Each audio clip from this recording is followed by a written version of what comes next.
injustice, denial of job opportunities, hiring promotions, inequity in pay, inequity in promotions. And my father, along with Jesse Jackson, brought the Operation Breadbasket here to New York City. And during those years, in the 60s and the 70s, they took down key companies, key corporations, A&P. There used to be an A&P for people who were around back then, grocery chains that were in our communities and were essentially, benefiting from our communities, but were not in turn, pouring back into the community through jobs and wages and other. It was in this church that they determined to take on Kings County and Downstate Medical Center in the State University of New York when they were building the Downstate Medical Center and were not hiring Black male and female contractors and other persons to help build Downstate Medical Center. It was here that they decided that they would stand in front of the bulldozers along with former State Controller Carl McCall and bring a halt to what was happening at Downstate Medical Center, and they won. They took on the media, they took on other companies and corporations, and there's a lot that's been written in the years since about Operation Breadbasket, but the work began right here in this fellowship hall. So in some ways, no place more fitting as we talk about racial injustice in New York City than to be here where they were doing the work. And that's what we're here to do tonight, to do the work. That's what this commission is about, doing the work. But we can't do it. We cannot do it without you.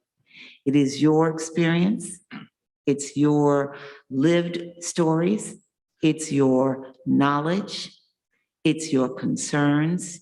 It's your ideas and your hopes that are going to inform the results that come from this commission's work. So I thank you for being here. I want to quickly introduce or have them introduce themselves, our commission members who are gathered with us this evening. And I'm going to begin to my far left. Good evening, my name is Joanne Yu. Good evening, my name is Laree Daniel Favors. I'm Christopher Coy. Good evening, I am Derek Hamilton. Good evening, my name is Kay Bain. Good evening, I'm Phil Thompson. And good evening, my name is Ana Bermudez. Thank you all for being here. Commissioner Thompson, would you just give us a few words about the genesis of this commission, how we came to be? Yes, this commission, the idea really came about through conversations that started last summer with the mayor and members of his staff and others in the city.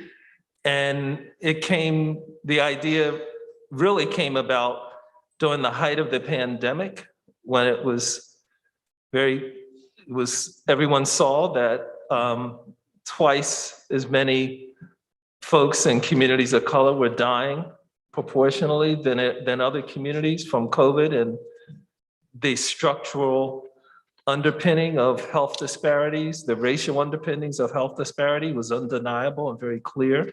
Also, there was a movement in the streets, the Black Lives Matter movement, calling attention to systematic police abuse that had been longstanding. So those issues were in the forefront of the mayor's mind, but like me, the mayor had worked in the David Dinkins mayoral administration 30 years earlier. And 30 years ago, these very same issues were articulated. And in fact, there was what some folks called a riot in Crown Heights, another one in Washington Heights, having to do with a lot of these very same issues. And, the mayor, it was very clear to him that there's something, as a city, we're not moving forward on these issues, and that there's a structural basis for it. So at first, he thought about, and other people in the administration thought about creating a Truth and Reconciliation Commission. There had been one in Greensboro, North Carolina. There had been one in Peru. Of course, there was one in South Africa. And, the staff explored that, but the question the mayor had was, what power would such a commission have to actually change things in New York? And that's what led to the idea of, and it really was his idea of, why not do a charter revision commission with the power to change the constitution of the city and have that commission become, in essence, like a Truth and Reconciliation Commission, but with the power to actually put before voters referendum that can become law, that can become how the city is governed. So that is how the idea of this commission started. And then, it was who has the authority, credibility, history, passion, commitment to actually work on this. And that's what led to Jennifer Jones Austin being asked to chair this. I thought he was going somewhere with that. but not. Thank you, Commissioner Thompson. So what is the Racial Justice Commission? We just want to make sure that we're all level setting and we have a basic understanding of what this commission is about. The commission is tasked with proposing changes to the city's charter that will uproot structural racism. And I'll just quickly say structural racism is essentially the embedding of racism in the laws that govern our society, the foundational laws that govern how we move about, how we conduct ourselves, what we are able to do, what we're not able to do, what others are able to do in this space. That it's the foundational laws that govern society. And racism is embedded in those laws. Here in New York City, in other cities and states across the nation, in city laws across the nation, in state laws across the nation, and in the United States Constitution, and many of the laws that have flowed therefrom through the last, 200 and nearly 50 years. The Racial Justice Commission is charged with laying the groundwork for a racially equitable city where race is not a determinant of economic, political, social, or psychological outcomes. New York City voters will be able to vote on the commission's proposals as ballot measures in the November 2022 election. The commission is composed of 11 members, and we are intentionally bringing together smaller groups of commissioners to host each public input session. Clearly, we want to hear from Brooklyn because we've got a little bit more than a small group gathered. That's a good thing. What is the charter? The charter is the Constitution of New York City, the foundation of our government. The charter determines the roles and responsibilities of city agencies, the mayor, and other elected officials. What can the commission change? What can the commission change? The commission is empowered to propose changes to the city charter, which must be approved by New York City voters. Through charter revision, the commission can propose direct changes that will affect you, your families, neighborhoods, and communities, such as how city government spends money and makes decisions. It can change government in all aspects of life, including health, education, housing, economic opportunities, and policing. It can create or change agencies. It can change the power of officials. The commission values your expertise as engaged residents of this city. Every voice matters, and you all have firsthand experience on the ways in which city government impacts your day-to-day life, with everything from sanitation, garbage pickup, housing security, affordability, zoning, parks, small businesses on your corridors, public safety, and so much more. Today, we are all here gathered to listen to you, to hear what critical issues most impact your ability to feel empowered, to gain access to resources and services, and to have opportunities to live a thriving, healthy, and safe life within your respective communities. But we need your help. We need your help in identifying the barriers to achieve racial justice. We need you to bring to the commission's attention ways that government acts unfairly that we may not know about. Your collective input will help us to identify the patterns that point to larger structural issues within the city. Your input helps us to know what issues are most important and most pressing to everyday New Yorkers. Every testimony will be kept in the city record, and the highlighted issues will shape what we as the commission create as ballot measures. Your input will quite literally shape the recommendations for ballot measures in that November 2022 election. As you know, this is our second in-person hearing. And just like last time, we are hosting this a little differently than most public hearings. We want to take the necessary steps to restore balance of power to the community. So we have incorporated restorative justice techniques into the session. For example, instead of sitting at a podium and you all speaking to us from the audience, we are in this circle with you. We are eye to eye. Many in this room have been fighting for racial justice while enduring the very inequities we are fighting against. We will start this session first with the acknowledgement of harm racism has caused Black, Indigenous, and other people of color. We will then review some group agreements to set the foundation for our session tonight. After reading the group agreements, we will acknowledge community partners present and integral to this event coming together, at which point we will start community testimony. If you have not already and you are interested in testifying publicly today, please sign up at the table back there where the staff are sitting. Each person gets 3 minutes to testify, 3 minutes. We have the lovely clock lady here today. Please watch your clock. There will be a stop clock to help guide you and to help you stay on time. Commissioners may ask follow-up questions of those testifying. You will not be timed, but please keep your responses brief. We will start by calling up the first 4 people to testify. Those 4 people will stand in line behind the microphone. I'm assuming it's this one. If you are unable to stand, please inform our staff who will help to find you a seat. After the 3rd person's testimony, we will call up the next people to testify, at which point the next 4 people will make their way to the microphone. This may take a few times to get right, but our amazing staff will help us guide us through this process. So please be patient with us. Thank you for joining us tonight. Statement of harm.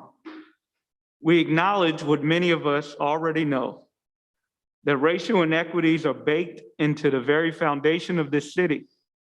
Deep-seated structural inequities continue to be reflected in almost every aspect of life, including health, education, public safety, and how our communities are resourced. Many of you in this room have borne the brunt of this reality for far too long.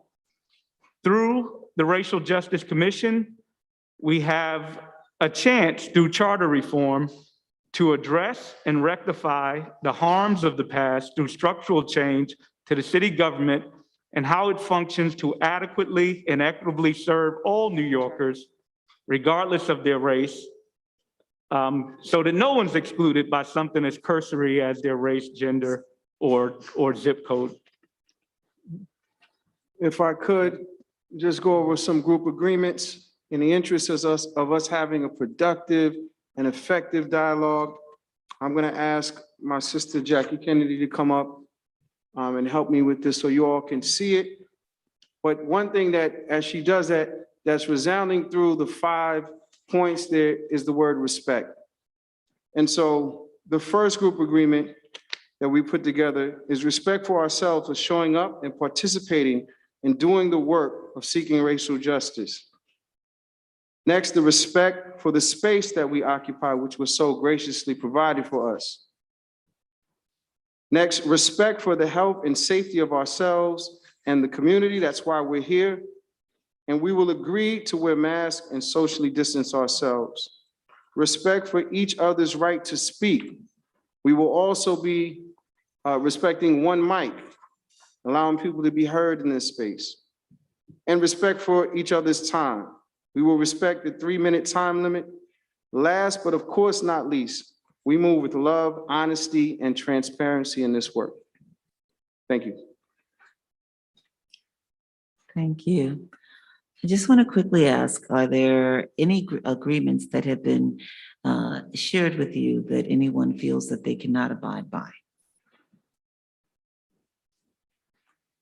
Seeing none, no one raising their hand and hearing that there is no disagreement, or hearing no disagreement with the agreements for engagement, let's move on to the testimony, the reason that we are gathered here tonight.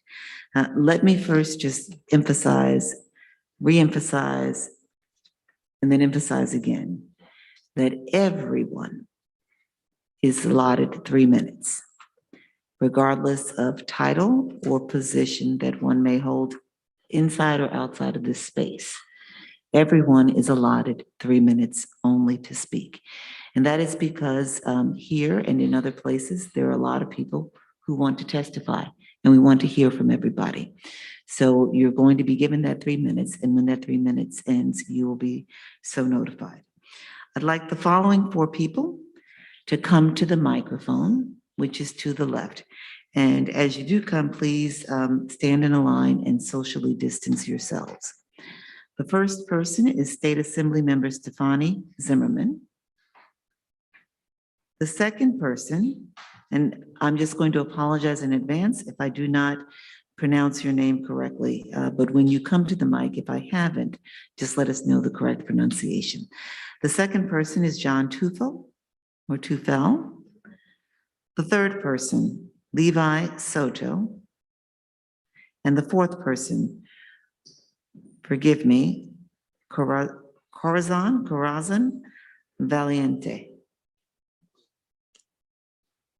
So the first person will stand in front of the microphone, the remaining 3 people, as you're doing, behind in a line, being careful again to observe social distance. When you speak, please keep in mind that the interpreters over here to the right, like right in front of you, need you to speak slowly. Appreciating you only have 3 minutes, I understand that may be difficult. As a reminder, this is being live streamed to the public, and if you prefer to submit or would like to submit in addition written testimony, see the Racial Justice Commission staff who are by the door for a paper form or visit our website to submit online. All righty, let's now hear from State Assembly Member Zimmerman.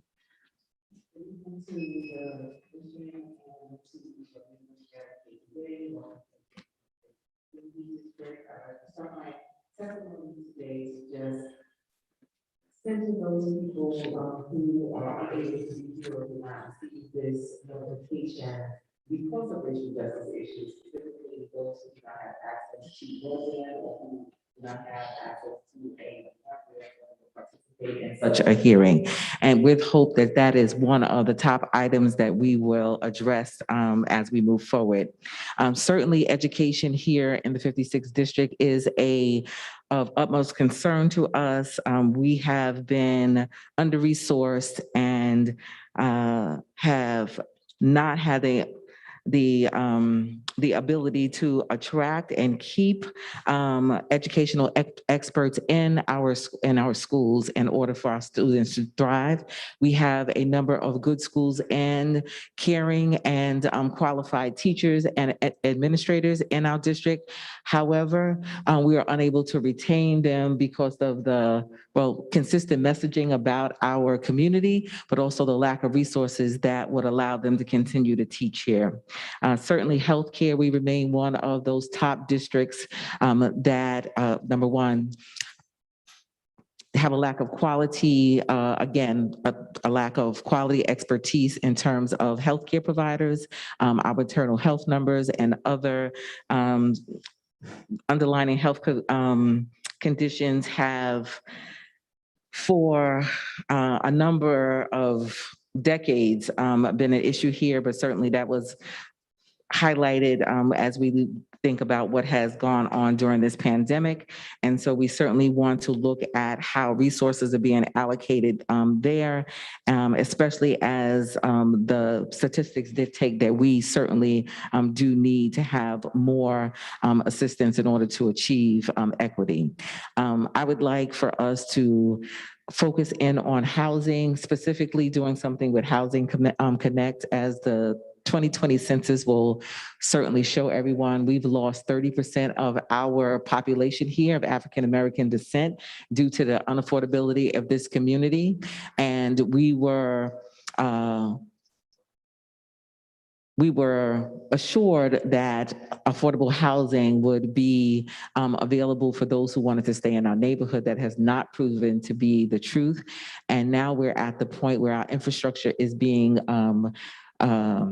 compromised because we are doing all of this overdevelopment with the hope that people would be able to stay here. But unfortunately, those folks aren't here. So certainly I want to talk about police. I want to talk about civic engagement. I want to talk about procurement, and I want to talk about community hiring. I don't have that time, but I will submit my testimony. Thank you very much for the opportunity to speak this evening. Thank you, Assemblymember Zimmerman. John Tufel, and if I, Tufel, close enough. Tufel, thank you. Thank you, commissioners. My name is John Tufel. I am an attorney, activist, and former investigator with the Civilian Complaint Review Board. I am also a member of the campaign for an elected Civilian Review Board. I am here to speak to you today about a section of the city charter, specifically Chapter 18A, that has allowed New York City police officers to escape punishment, even for the most egregious misconduct committed against our Black and Brown residents. Chapter 18A creates and governs the Civilian Complaint Review Board. While the CCRB is supposed to be an independent agency that oversees the NYPD, it is neither independent nor does it have any actual power. As a result, police officers go without punishment and remain on the force for years, even in the wake of uncontested abuse against civilians. I'm sure I don't need to remind you that Daniel Pantaleo remained a cop for 5 years after he murdered Eric Garner. The reasons for this can be found largely in Chapter 18A. A recent analysis performed by the New York Times found that the NYPD actually enacts the discipline recommended by the CCRB less than 20% of the time. Even with the introduction of the recent disciplinary matrix, the NYPD still rejects CCRB recommendations, and the recommendations themselves are already lenient. Indeed, because of Chapter 18A, the CCRB often does not substantiate a case of misconduct, even when the evidence is clear. A recent piece by former CCRB supervising investigator Winsome Thelwell told the story of a police officer using the N-word in the line of duty. This was caught on a body camera. A CCRB board member appointed by the NYPD voted to overturn the investigator's findings, and the allegation was not substantiated. Chapter 18A mandates that the NYPD appoints 3 members of the board. The mayor appoints another 5 members. This results in a highly politicized board rife with conflicts of interest. There is no reason for police officers to be represented on the board of the agency that is supposed to regulate them, other than the charter making it so. Further, while Chapter 18A mandates cooperation by the NYPD with the CCRB, it provides no punishment for non-cooperation or mechanism for the CCRB to enforce cooperation. As a result, the NYPD regularly refuses to provide records and does not punish officers who fail to timely provide interviews. And Chapter 18A also does not provide with the CCRB with the power to investigate biased policing, for example, by targeting Black and Brown New Yorkers in a racist manner while leaving white residents alone. Additionally, Section 434 of the Charter provides the police commissioner with total control of discipline over officers, rendering the CCRB powerless. I cannot emphasize enough that this is not a function of state law, as is often wrongly argued, but of New York City law, and specifically the law found in the Charter. There's a bill that's been introduced in the City Council called the Community Power Act that does fix some of these problems. However, it does require charter revisions and therefore must be put to a referendum. I thank you for your time this evening, and I respectfully request that you make these changes to, or you propose rather, these changes to the city charter. Thank you, Commissioners. Thank you. And if I may ask, if that's written testimony, if you would be willing to submit that, we'd very much appreciate it. Absolutely. Okay. And also, I'll just quickly say to everyone, I did not say this before Assemblymember Zimmerman spoke, but at the end of every 4, there will be an opportunity for commission members to ask questions. And so if you've testified, if you would just remain for a few minutes after you've spoken, in case our commission members have questions to ask of you. So just hold tight. You're good where you are. Hello, Mr. Mr. Soto. Soto. Good to meet you. Hello, everyone. My name is Levi Soto. I'm a residing resident in Bushwick Housing. I didn't come with a testimony, but I got 3 minutes. So, well, it took a pandemic, and I'm sorry to say this, it took a pandemic to basically realize that there's racial inequalities. My thing is, I've seen racial inequalities. This is nothing new. We've been speaking about this since Watts. We've been speaking about this since Birmingham. I'm not going to say it's BS, but we have to continue on doing this. This is like generations later, and we still haven't figured this stuff out. I live in Brooklyn. I live in a tale of two cities, the same cities that de Blasio hasn't even fixed. And I'm saying this as a resident of New York. I feel like gentrification has basically become a tool to call out suburbanites rather than reward people who have lived here for generations. And you know what? I'm a New Yorker. I'll be a New Yorker until the day I die. But enough's enough. I'm tired of basically seeing the following: politicians knocking on my doorstep. Vote for me, everything will get done. Nothing gets done unless we start marching. And I'm tired of basically seeing cops patrolling my area, basically looking at me while I'm basically going to school or basically going to the supermarket to get a gallon of milk. It's wrong. I know most of y'all have heard this song and dance before, but guess what? It ain't nothing new. I'll be honest. I'm not gonna sit here and dance and say our politicians have done something good. I'm gonna say the truth. Our politicians is nothing more than bought and paid for. And you know what? I know I might be stuttering. I know I have a disability. I don't care. But you know what? We as a people in New York City know the BS that's happening, and we gotta put our foot down and say enough is enough. And you know what? Who knows? If the young people in this city can get up on their feet and start marching, hell, maybe the politicians and the police should start doing the same thing. I got 2 minutes. I ain't got nothing more else to say. I'm sorry. No, thank you. Thank you, Mr. Soto. Thank you very much. The next person we will hear from is Corazon. Corazon Yeah. Valiente. Thank you. You're welcome. So my name is Corazon, and I'm at this session representing the Coalition for the Flatbush African Burial Ground. But I believe that our recommendation to amend the New York City Charter is representative of all people of African descent, if not all of New Yorkers. We recommend that the charter add a new section containing specific rules and procedures for city government's formal response when an African burial ground is known to exist at a specific or approximate site, or when evidence of a burial ground is discovered. If such New York City rules existed today, the Coalition for the Flatbush Burial Ground would not be struggling to protect that sacred land from further desecration by New York City government. Nationwide, other jurisdictions are writing laws such as we recommend. New York City already is known to have the largest African burial ground in the United States and a terrible history on how government treated it. Let us not continue to abuse sacred ground by building housing and other such sites on it. And personally, I heard you, Laurie, when you were mentioning about feeling safe and healthy in my environment.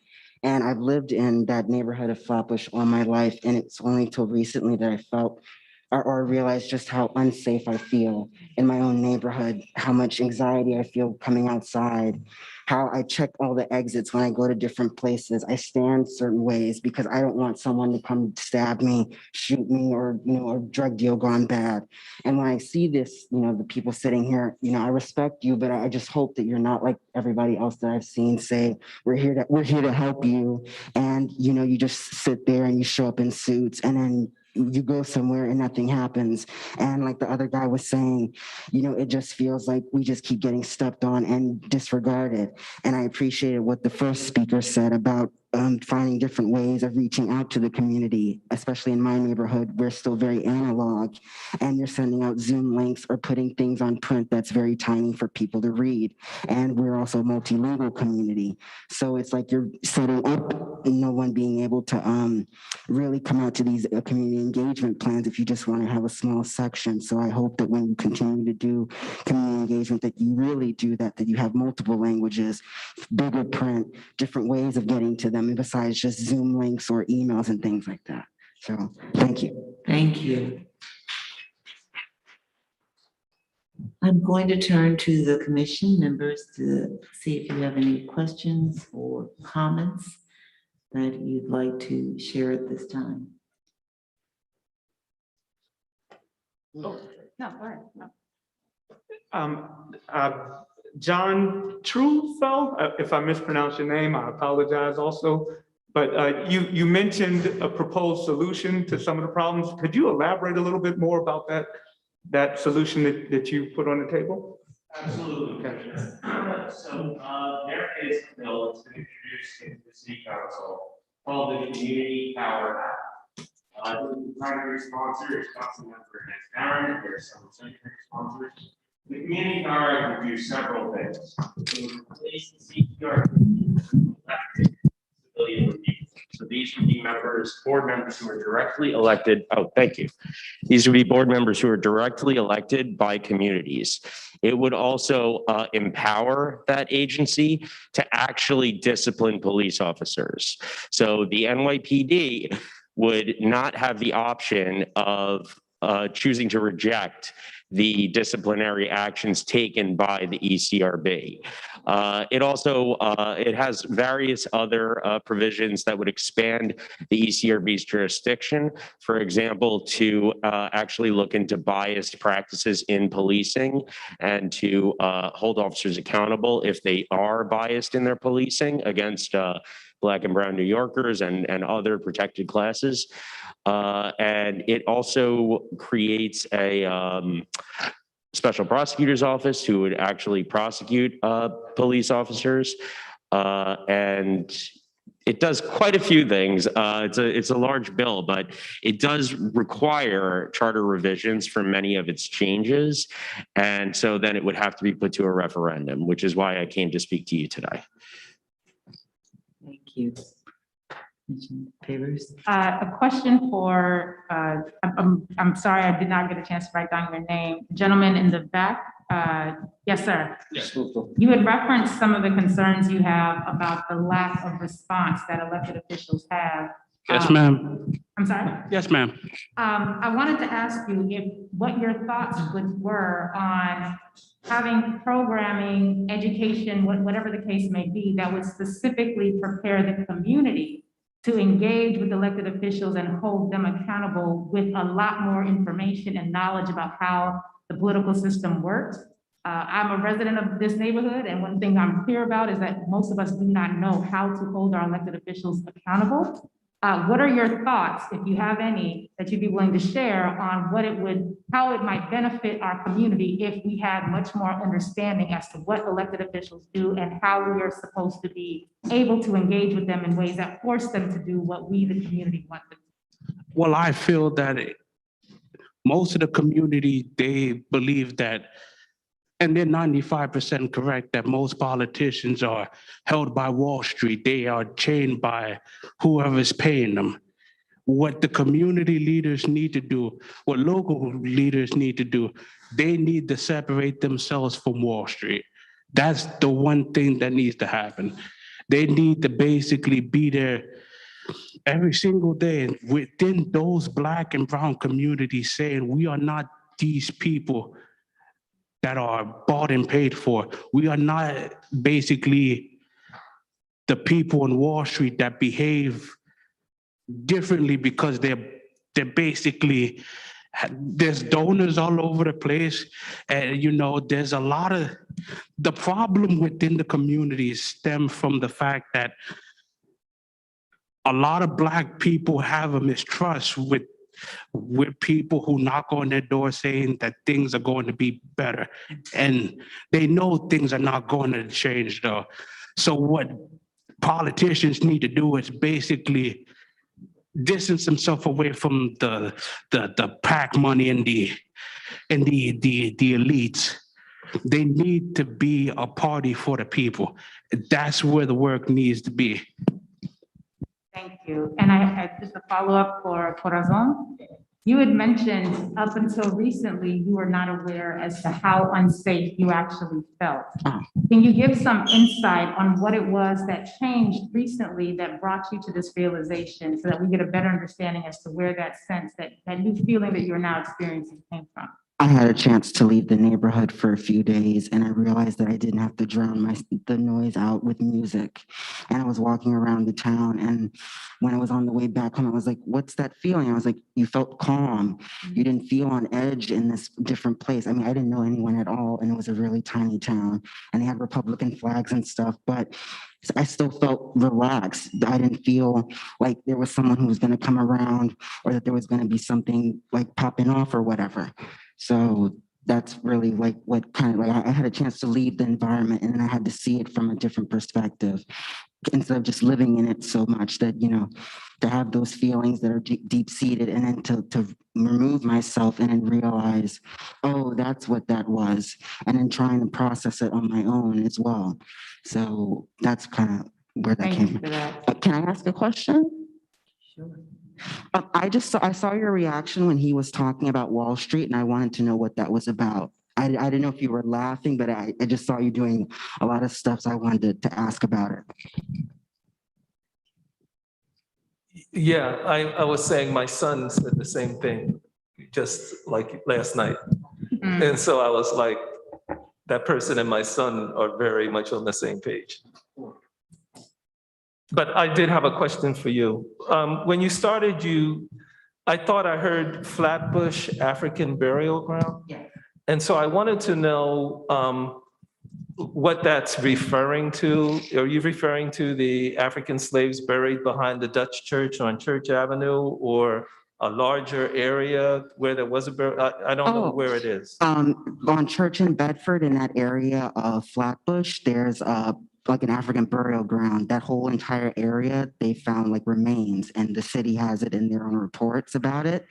And so I'm working with the coalition to help raise awareness about that the city wants to put a high rise on it. So without proper community engagement or any sort of alternative plan to a apartment building that's supposedly affordable. So that's what we're working on. Thanks. Chair, even though the assembly member who was the first speaker is no longer here, I just want to have on the record the follow-up question that I would have posed to her if she were here.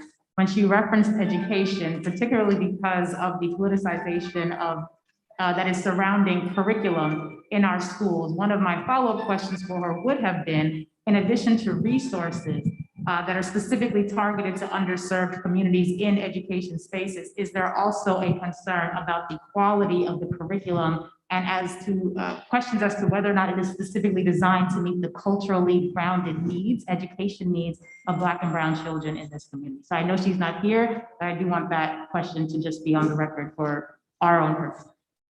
Thank you. Commission members?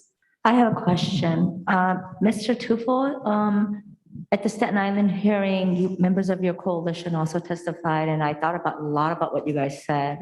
Because my follow-up question is, if we have elected bodies instead of CCRB, and we're talking about, keeping big money out of politics, right? How do we make this truly grassroots? How would that work?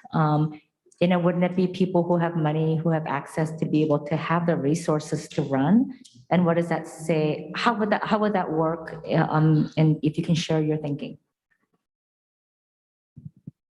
Absolutely. Thank you, Commissioner. I don't disagree with you that inherent to any electoral process is the influence of money and moneyed interests, money powerful interests.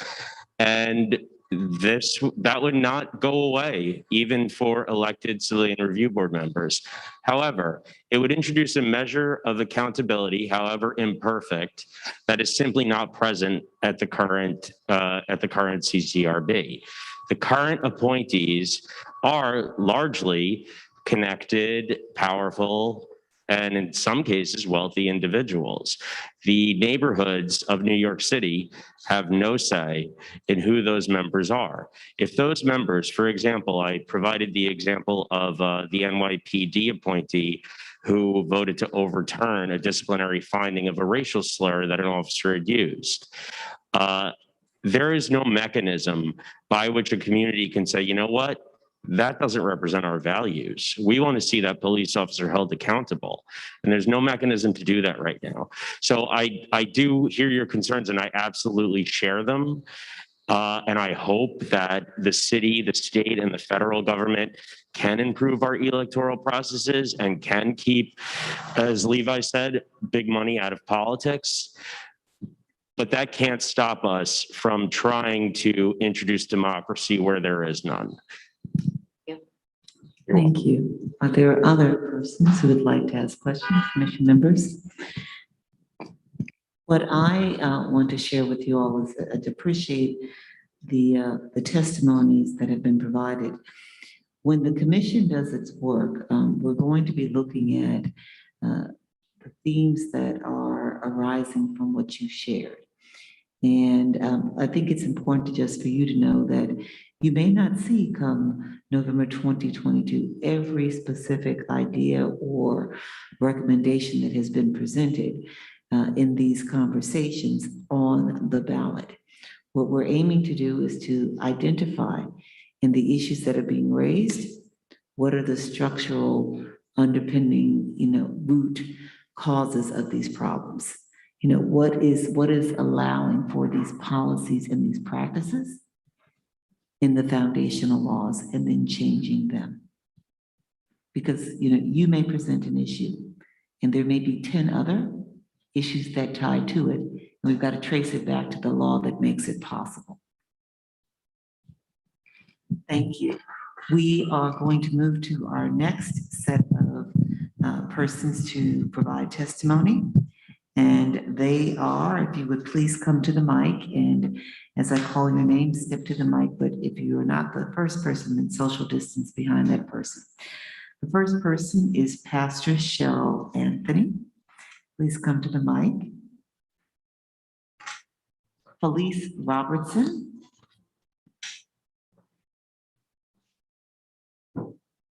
Please just socially distance behind one another. And the third person is Mercedes Narlise. Narlise, please come to the mic. And as I've shared before, every person is being given 3 minutes to speak, and out of fairness to everybody here tonight and in other public forum that we have to honor that 3 minutes. But if you have written testimony, we'd like that as well if you can't get through your marks. Pastor Anthony. Good evening to each and every one of you on tonight. I am so grateful for the opportunity to address the issues that impact our community. I have been a resident of this community for the last 70 years, going to elementary school, junior high school, and just being involved. One of the things, I am also on the Mayor's Clergy Advisory Council and was the first chair of the Health Committee. And when we look to address the issues that impact our community, the issue that we looked at was mental health. And I want to emphasize that we have put a great program together with Thrive, but there is a part of the community that has been omitted that needs to be looked at, and that is the faith leaders and the faith community. We know in our community that is the bedrock. And in providing services to members in congregations, and for some of us that's questionable because we really want to make sure that it's culturally competent and that it meets the specific needs of individuals, we have not been adequately trained. Now, I have taken the first aid for the community, but there's nothing specific for faith leaders. And I think we need to take a look at that. My colleagues are despondent right now. They do not have the resources nor the information in order to provide the support for their constituents and the community. Having to have a place that they feel safe and secure in order to be able to express the feelings that they are experiencing, whether it's anxiety, burnout, just a number of things. And so I want to bring to the attention that the program Thrive is working for a portion, but the question is, how do we know that our people are safe in doing this? So I just wanted to bring that to the attention, knowing that there is something that needs to be done. I head an organization called Women of Faith Advocating Change, and one of the issues that we are addressing is mental health, looking at mental health as a community health problem, but and a real disparity among the people that we serve. And so just want to share that on this evening, and thank you for your time and listening. We thank you. And if you would just remain for a few minutes, we can have a seat, but remain because we may have questions for you. Thank you, Pastor Anthony. Good evening. Good evening to all of you. Thank you for having this forum. Greatly appreciative of this. My name is Felice Robertson, and I work for the city of New York. So my conversation will be on systemic racism within the agency. Can I mention the agency? You surely can. Very good. So I work for OATH, Office of Administrative Trials and Hearings. I'm going to speak for many of us. For years, we have worked in our departments, maybe revenue, appeal, customer service. We have even taken exams.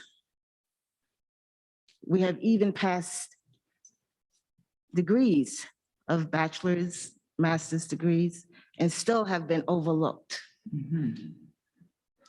Some people have taken exams and worked as supervisors already, and then when it was time to be picked up, they only give them $1,000, which is a level 1, which is they should have been a level 3. As for myself, I've applied for many exams and have passed. These are managerial exams. As for myself, I hold a master's degree, MPA. I've applied for even jobs within my agency, which they have denied me. Have I received a reason for why? No. So we even had a forum to discuss some sort of remedy of what we can do. What became of this forum? Absolutely nothing. We even asked people to be removed that sat in seats of personnel director and other director seats as well, which have the authority to either hire you or do not hire you. And so we have noticed that hiring has been taking place on the outside, not on the inside, appreciating the years and the service that we have worked.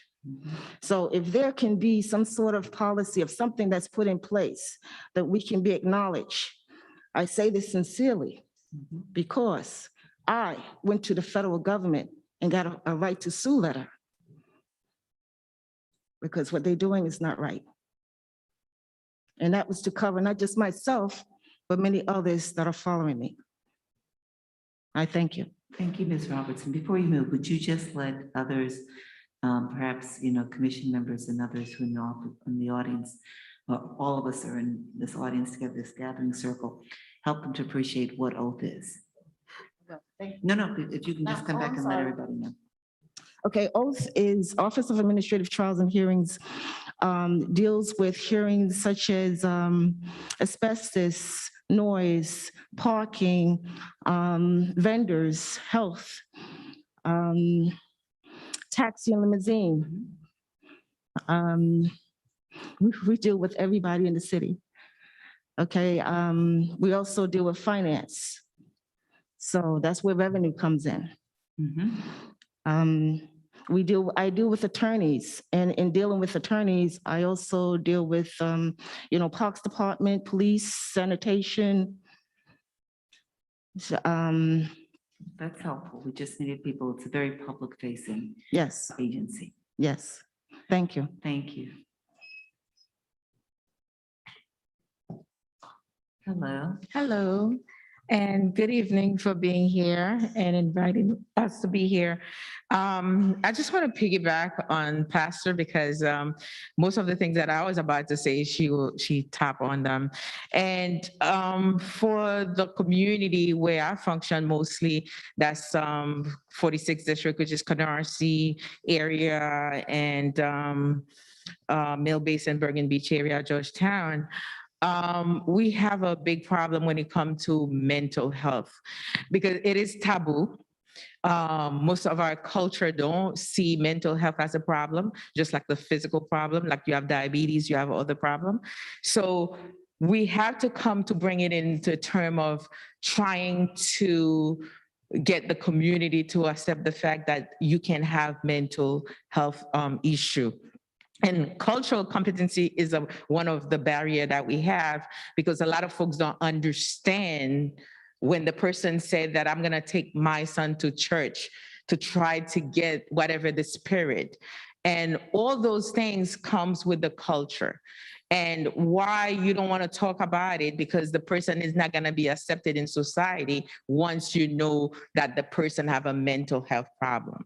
So all those things to say that what we need in our community is to understand the culture and having whatever literature that we have to have it in the language that the family can understand and take it to where people are functioning. In churches, clergy play a key role because most of folks in our community go to churches. So if we can get that open and having seminars to get the leaders to understand how the best way they can reach out to the community, I think that would be a big step for us to do better when it comes to mental health.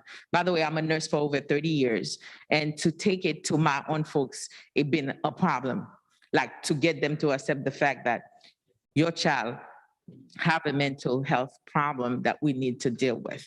So I'm looking forward to see more from the city part to address it according to each category or each area that you're dealing with. Being cultural competency, competent is very important. And having access, because some folks up to now, we don't have access to mental health in the school building, which we've been talking about, to have it more.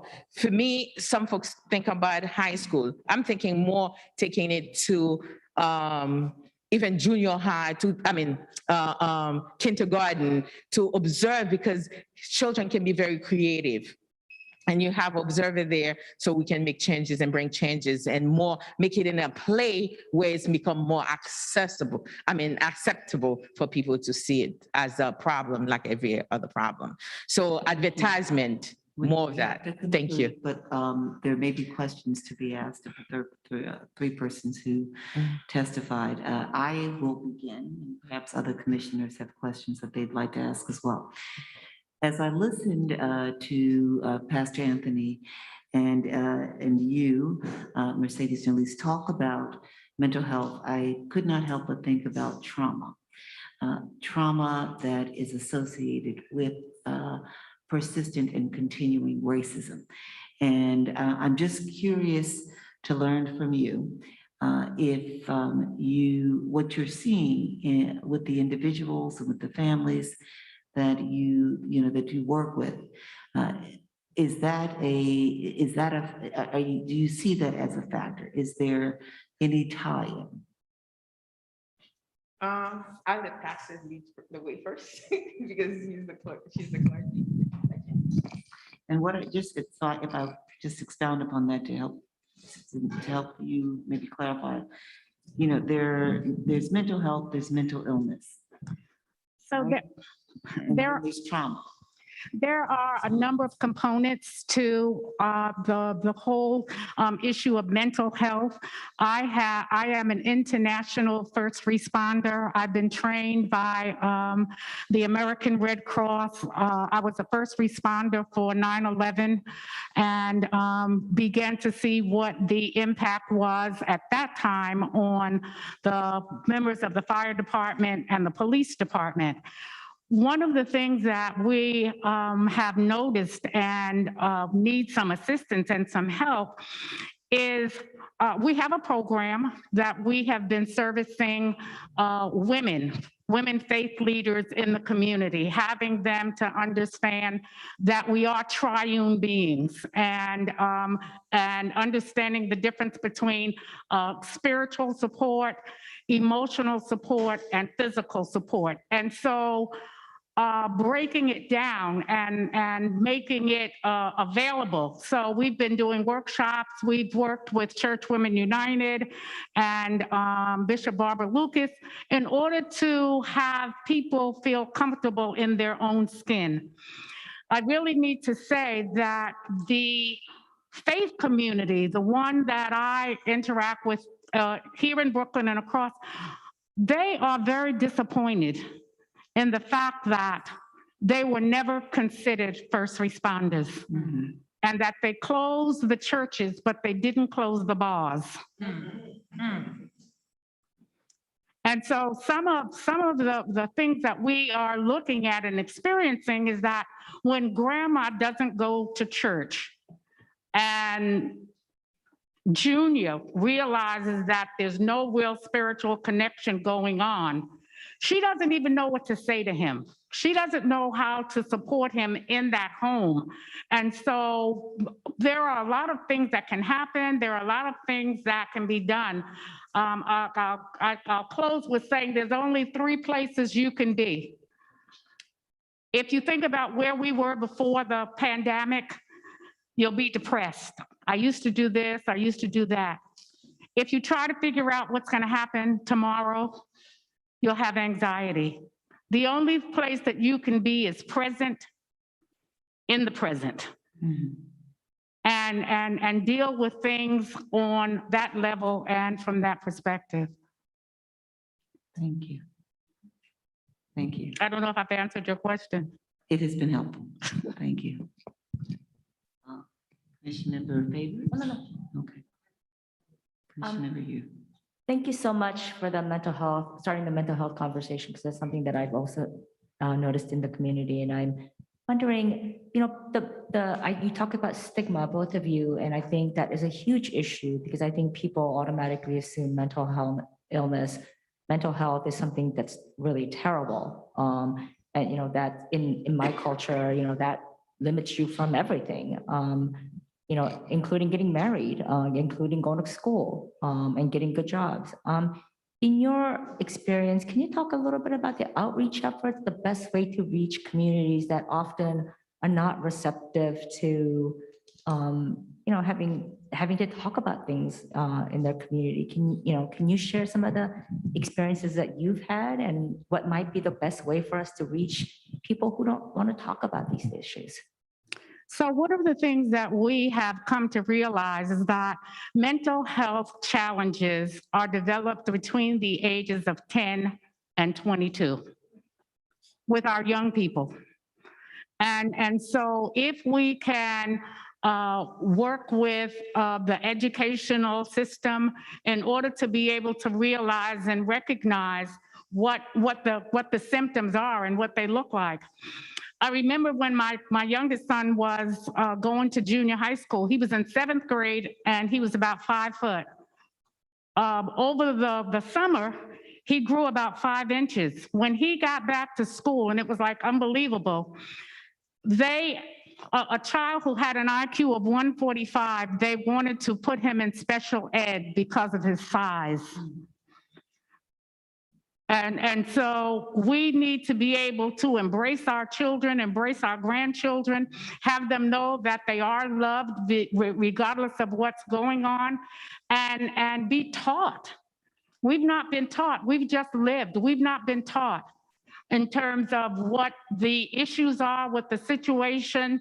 Racism plays a part, you know, cultural alienation, poverty, all of these play a part in mental health. And unless the entire package is addressed, we'll just be piecemealing it together and saying that we've done something, when in fact, the proof is that there's still a lot that needs to be done. Thank you. Thank you. Thank you all so much for your comments. I'd like to return to the topic of oath and your experiences there. I know for the, just for BP that we just had Black Women's Equal Pay Day, which is the day at which Black women have to continue working in this year to meet what our white male counterparts made at the end of last year. And you mentioned that you were speaking on behalf of a number of people. I'd like for you, if possible, if you could describe the demographics of the people you are speaking on behalf of, and if you could answer the question as it pertains to the disparities that you noted. Is this a level of disparities that is experienced at the lower level of the power structure within Oath? Are you seeing the same disparities throughout the upper levels of Oath as well? Or is this something that is impacting people who are at the more entry level positions within the agency?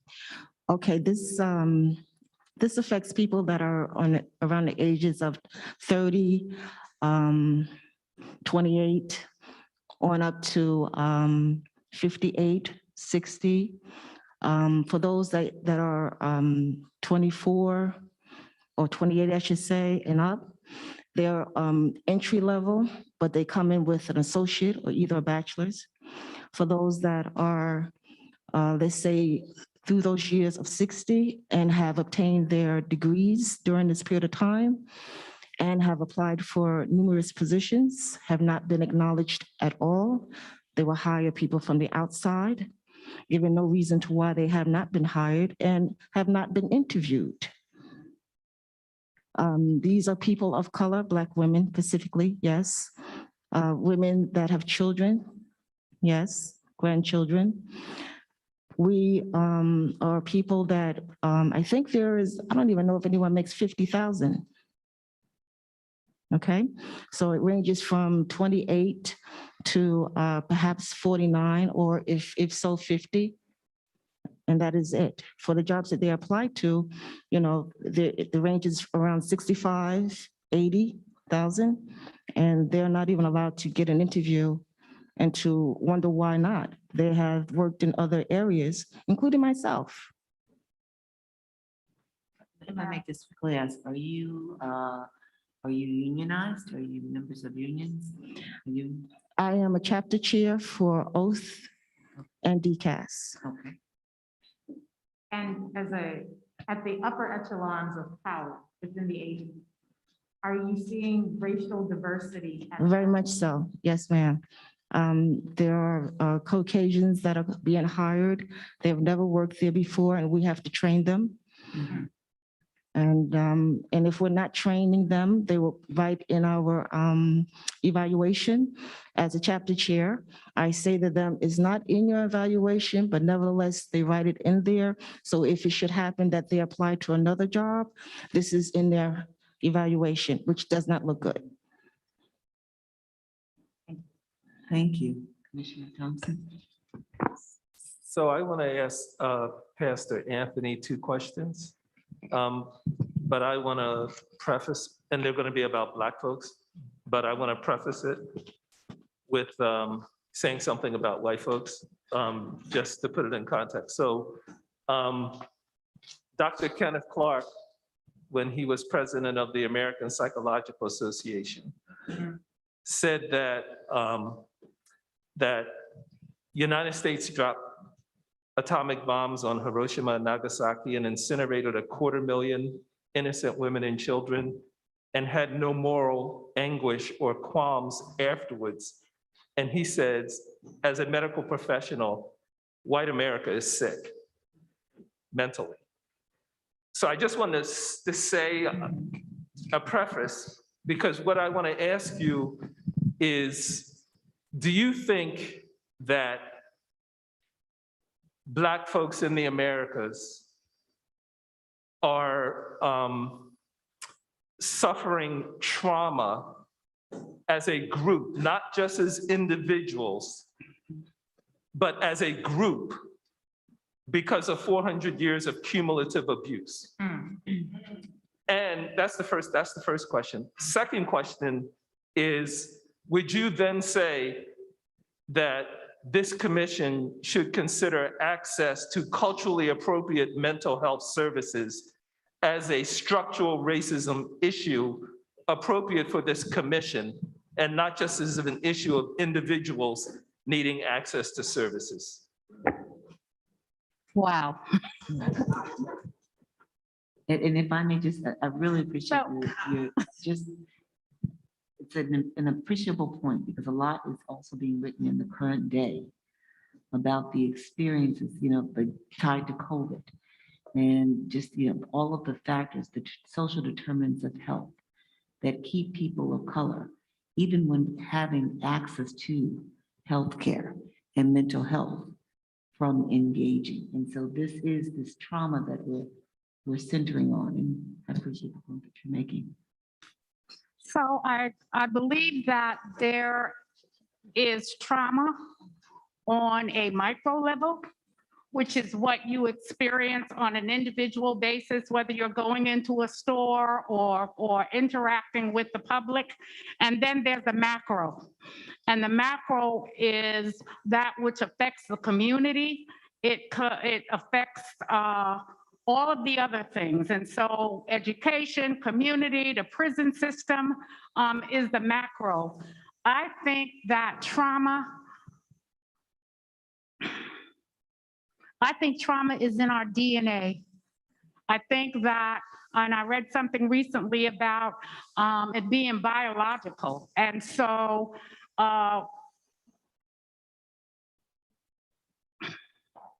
in terms of being able to address it, I don't think it's addressed. I don't think that there is culturally linguistic application in a number of places, and racism is alive and well in not just in individual communities, and then on a national, international level. We have been, as Black people, we have been devalued. We have been set aside. We have been told, get over it. That happened a long time ago, but it's still here. And unless we address it, unless we do something about it, unless we acknowledge that it exists, then we'll go on pretending that it doesn't. But you walk into a store and it's there. I walk into a store, I'm a woman of God, I'm not gonna take anything. Someone else walks in and they follow me up and down the aisle. Someone else walks in, they might be putting scarves in their purse, but they're not watching them, they're watching me, because they've been preconditioned to think that I'm a liar, I'm a thief, I'm a number of things, and I'm a doctor. Right.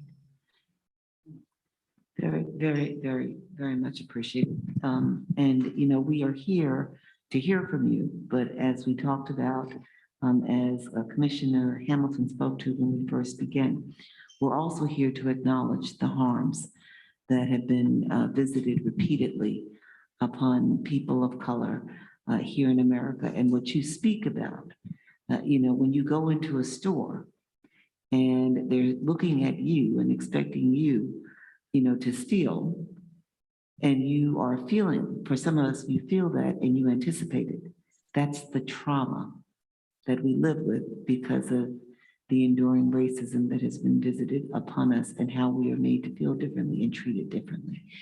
And we as a nation have never acknowledged the trauma that we have caused individuals and families and communities, and we have to address that. Commissioner Hamilton has a question or comment. I have a comment. Wealth is the biggest pre-existing condition of them all, which is resource-based. Wealth is absolutely intergenerational. I want to push back a little bit. There's no question that stress, trauma, and stigma are contemporaneous, that there's ongoing discrimination, that there's ongoing racism that cause people anxiety. Those experiences of encounters in stores where one has to question if they're being treated because of their race or gender differently and unfairly, cause all sorts of harms in a contemporary way. But I do want to push back a little bit on the narrative of intergenerational transmission of trauma. We often resort to deficit analysis to explain inequality, that there's something innate or something deficient about the group that's underperforming, and we oftentimes tie it in an intergenerational way. The studies reference often the literature about DNA, and they don't use DNA. The term that's often used is epigenetics, that as a result of some trauma that existed in the past, the gene expression is passed down from generation to generation. My concern with the epigenetics literature is that it's based on largely rodents, experiments of rodents where one is able to demonstrate, and there's sometimes anecdotal evidence that's linked to populations in Scandinavia, Europe, that it is not irrefutable evidence, and it's isolated. And my concern is us using those narratives when there's ample evidence of wealth disparity that's intergenerational and contemporary stress, and the concern that we might go to a knee-jerk understanding that there's something deficient or defective about Black people that's intergenerationally linked. We are not here we can't debate or comment upon the remarks of fellow commissioners. I do appreciate the remarks that you made and well stated, but we can't comment further, although I'd like to have a conversation about that. Not that I disagree, but I'd like to have a conversation about it. Commissioner Thompson.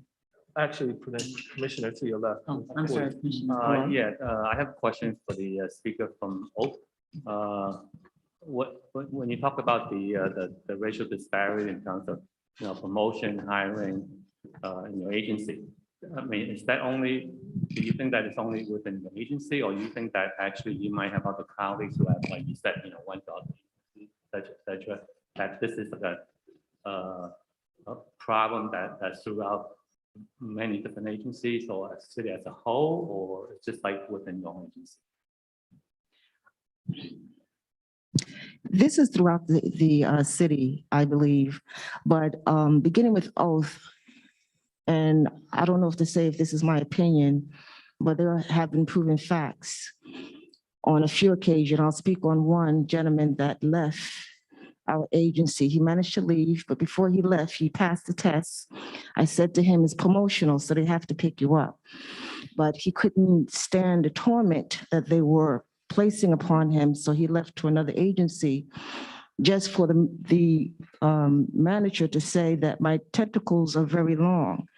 So in the other agency, they are messing with him now as well and holding back money. And he passed another exam, but by putting in writing, let's say that he did something that they didn't like, this would prevent him from getting promoted. So they have ways of preventing from you getting any finances or money or promotions or even go to another agency. Oath is filled with attorneys, let me just add, okay? So they find ways of doing things. And I have to find ways of trying to resolve these things and making it so that it's a fair playing for everyone. But then I too am affected because here I am working there for at least 30 years and have not been picked up, or have been acknowledged for a position there that I'm overly qualified for, believe you me, because I've worked in various departments. So I think that when people are faced with these situations and they want to speak on it or act on it, they get blackballed. And they don't pick them up. They don't have anything to do with them, and they're making it harder for them. So we're trying to find any avenue to speak on this because it's just not fair. So that's why I took the recourse in going to the federal government, getting a right to sue letter. And you cannot get a right to sue letter unless you have proof. And I presented it, but the pandemic hit. So I have to and I have to go back to see if I can go further with that. So yes, I have other people that are facing this, and they're willing to go forward because it's very hard for them. They have children, they have family, and they can't afford it at that salary.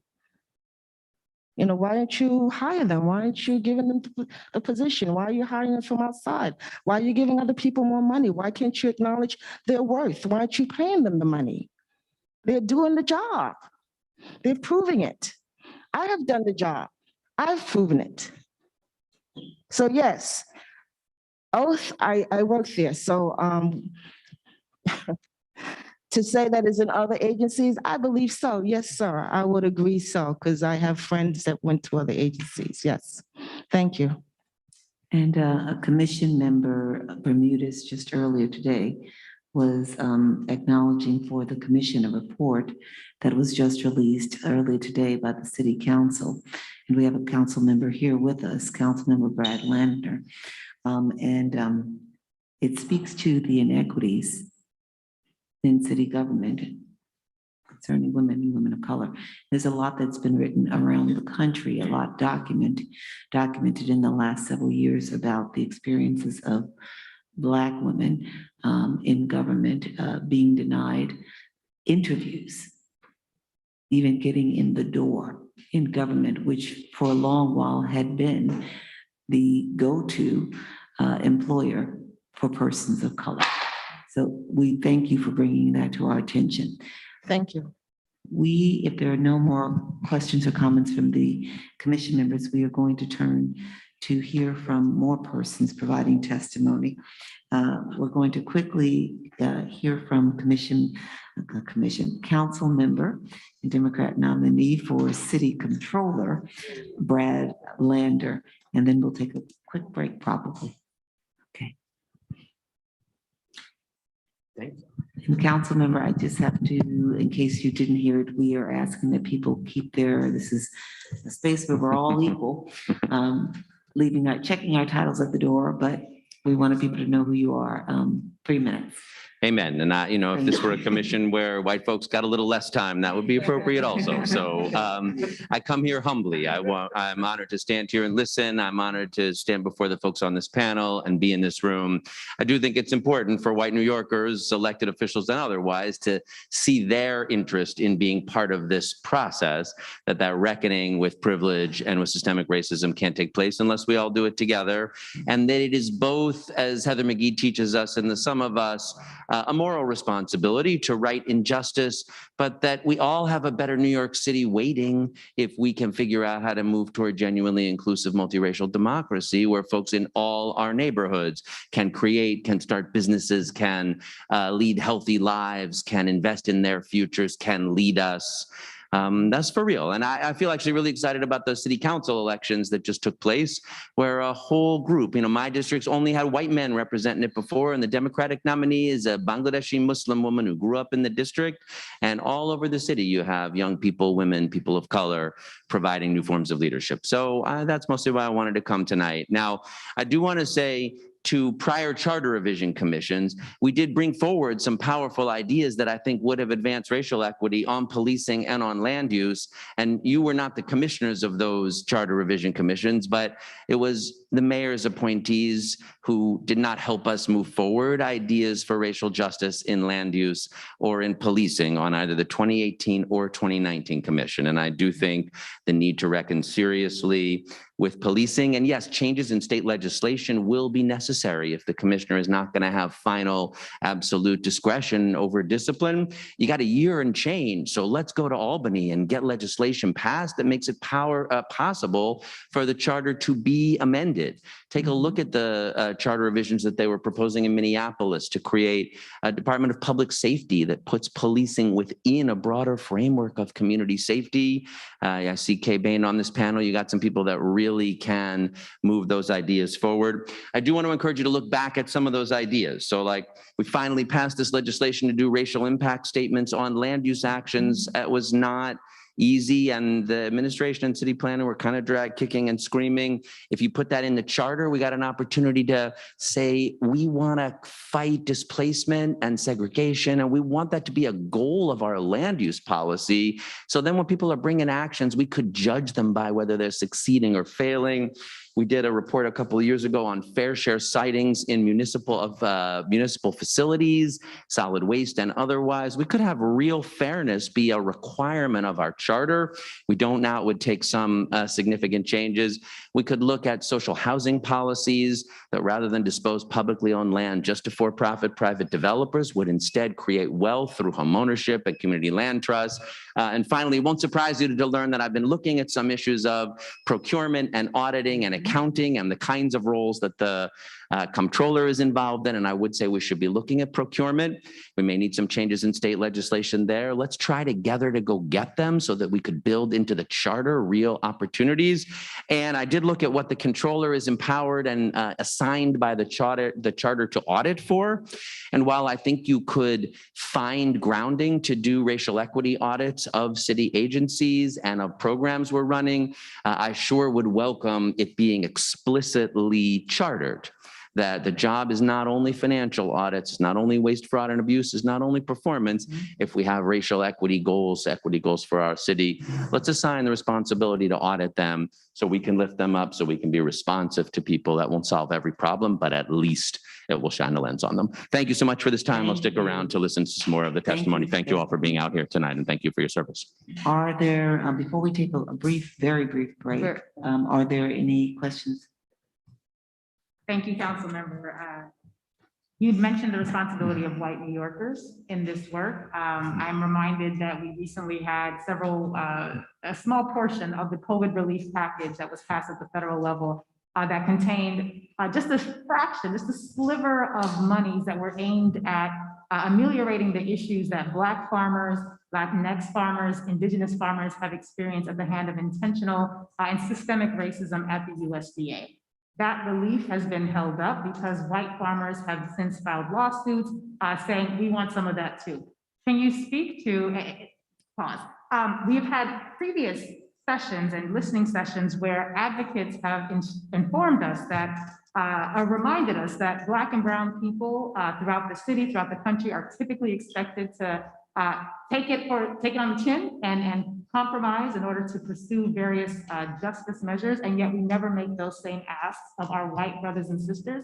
Can you speak to the role that white New Yorkers need to play in order to, or I should say perhaps not play, as it pertains to a historical commitment and ability to stymie efforts at pursuing racial justice? Not asking you to speak for all white people, but asking you as someone who has identified that there is a role for white New Yorkers to play. Can you speak a bit about your understanding as to how white New Yorkers can best show up so that they are not a stumbling block, as has historically been the case in the pursuit of racial justice?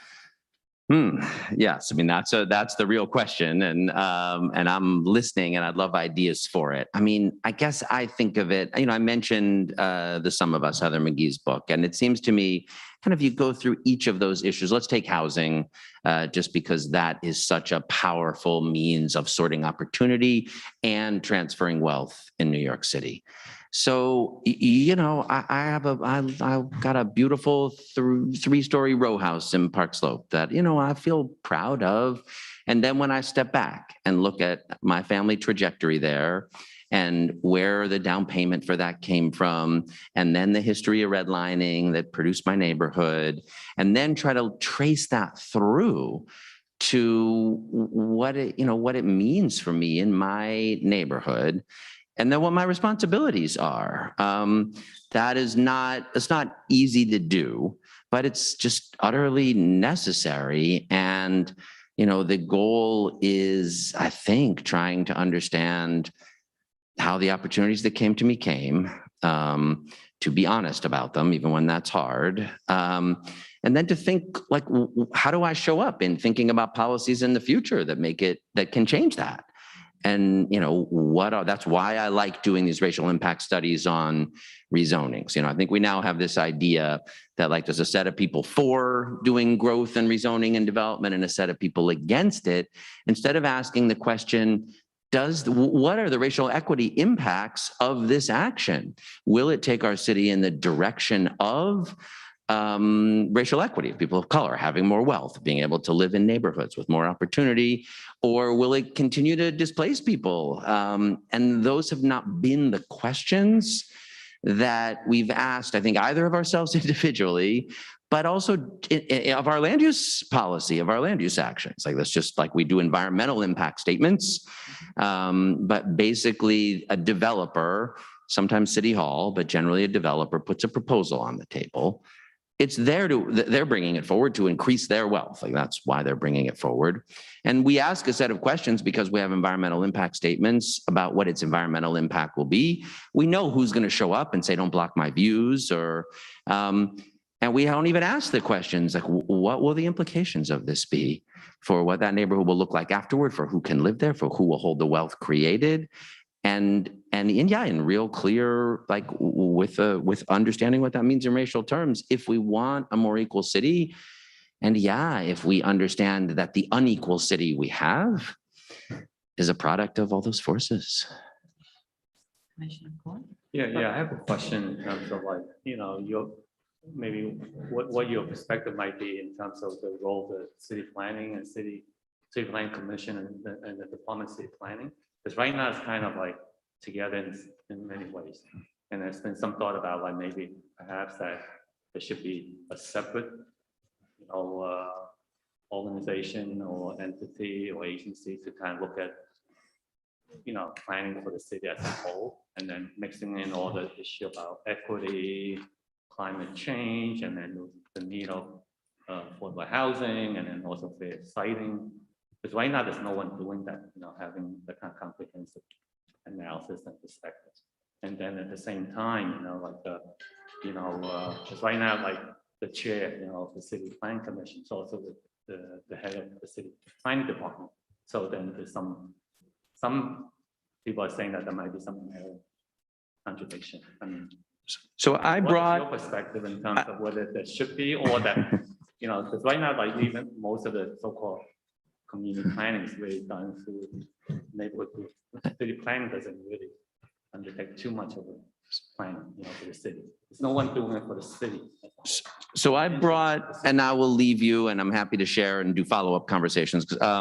Both the council's effort at grappling with these questions of kind of values-based comprehensive planning, which we're considering legislation on, but we can't do nearly as much as would be possible through charter revision, and the fair share report about sightings of municipal facilities that we did a couple of years ago. I'm not saying they're perfect, but they are the most thoughtful efforts to grapple with the set of questions. What would it mean to bring a broader set of values, including especially racial equity, although, you know, climate and others as well, into our planning processes for both the siting of municipal facilities and our land use planning. And I guess what I would say is, right now, our land use process does not try to do that. So it'll be very surprising if it produced it. It creates a kind of process for public review to take place on a proposal being brought by private interests. And again, there's a little bit of opportunity for environmental review, but the thought that the process ought to deliver less segregation, more integration, more opportunity, more wealth building, more inclusion. That's just not the process we've tried to have. So it'd be very surprising if it produced it. And we could. There are people doing this kind of work. You know, in Seattle, they created this racial and social justice initiative. They focused more on legislation and budget. I think doing it on land use is something that there's more work to do. So I don't know whether the issue is separating the commission from the staff or doing a comprehensive planning process every couple of years or writing a set of goals into the charter. I just know now we've learned that our history of public policy in many ways, whatever, you're talking about lots of issues, is policing and mental health and budget and pay equity, but land use is just a good one because it's a local power. We have a lot of land use power at the city level. And we know for a fact that the policies that we've had for generations have been systemically racist, that they have segregated our city, that they have functioned to make it easier for white folks to become homeowners, that they have displaced Black tenants from their homes. That's the set of policies. So we could decide that we want to adopt a set of policies that orient our land use planning processes in the direction of racial equity. And yes, I think but we could, once we decided we wanted to do that, we could really get into the weeds on like what the right mechanisms would be. Those are big, hard questions. But I think that'll be a great role for this commission. I think, I'll stop there. Excellent. We are going to take two, three? No, I was. Okay, two more questions/comments from commission members, and then we're going to move forward. We've got just a couple more people who want to speak. Well, I want to begin with gratitude. Gratitude for coming with these really good ideas and pronouncing them in a public forum. So thank you for that, without a doubt. There's a theme going on today of discrimination within city agencies. And then you mentioned procurement. So outside of city agencies, entities in which the city deals with. What do you think of an idea where the commission were to consider policies that proactively detect discrimination with some teeth and accountability? Like we know corporations often send out secret shoppers. We know that audit studies have demonstrated proactively whether discrimination was going on in a system. When you go, TSA test and see if you can get a gun through the airport. What do you think about us considering a policy where we literally send out actors routinely in all activities that the city is engaged with to ensure that they're not discriminatory, and if they are, that there's some punishment attached? I mean, we passed a couple of bills some years back at the city council to have very small testing programs out of the city's Commission on Human Rights in both the housing and employment space, but we didn't have them look back on the city's actions. They just went out to do private employment and private housing testing, and they're good programs. Commissioner Malala said the Commission on Human Rights could talk more about them, but they're small.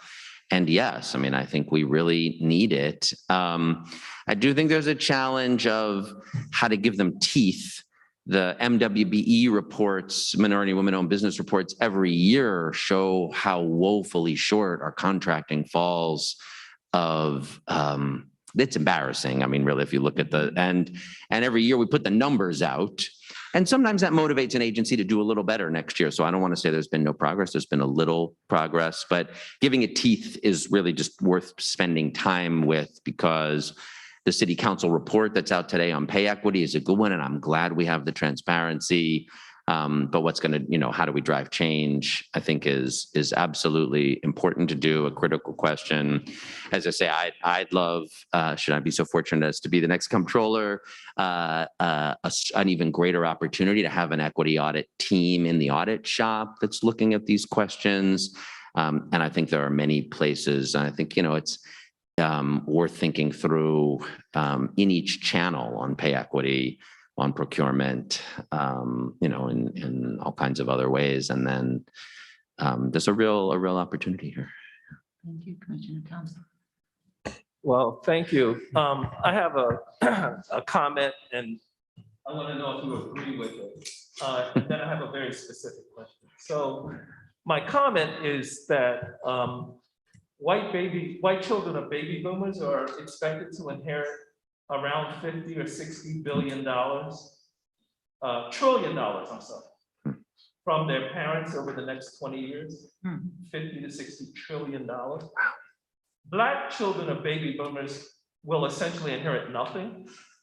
Latino children of baby boomers will inherit next to nothing, almost nothing. And so when I look at that, and you talk about property and housing markets, it seems that tinkering on the edges of land use decision-making isn't going to change the fundamental dynamics. Not that it's not worth doing, I'm not at all arguing against doing it, but those are massive dynamics created by federal policy going back hundreds of years, giving away 200 million acres to white folks for virtually nothing, and on and on and on. And so I think there's value to a commission like this calling out the federal government's role historically and currently in creating these problems and inequalities. And in saying the city can do what it can do. However, I think there would be value for a New York City Racial Justice Commission to say the federal government needs to be held accountable on this. Cities can do what they can do, but much of this structural racism is directly coming from federal policy, historically and currently. So that's my comment, that wouldn't that be valuable? I think it would be valuable. Second specific question. My TIA-CREF, which is a large pension fund, and I'm asking you this because you're likely to be the next comptroller, but TIA-CREF is a large pension fund. They allow 4% of their investments to be socially oriented. My understanding is that NYCERS, which is New York City Workers' Pension Funds, sets it at 2%. And my understanding is that they only are actually using 1% of that for social related investments, and that's for housing. And it's almost $300 billion in that fund. So is the city charter at all relevant to NYCERS setting it at 2% or 4%? That's my question. And related to that, you know, are there things that the commission could do to actually hold NYCERS to task, even on doing their 2%? For investment in things like NWBEs or. I don't think the charter is the constraint here. I mean, the key constraint is federal law around the fiduciary duty of the trustees to guarantee risk-adjusted market returns on the pension funds, and there's a lot of structure and litigation around how you navigate that requirement. And actually, a lot of those folks are public sector retirees, so they are in many cases black and brown folks with retirement security, depends on you look at those returns. And TIA-CREF, just to be clear, are school teachers and college professors. Right?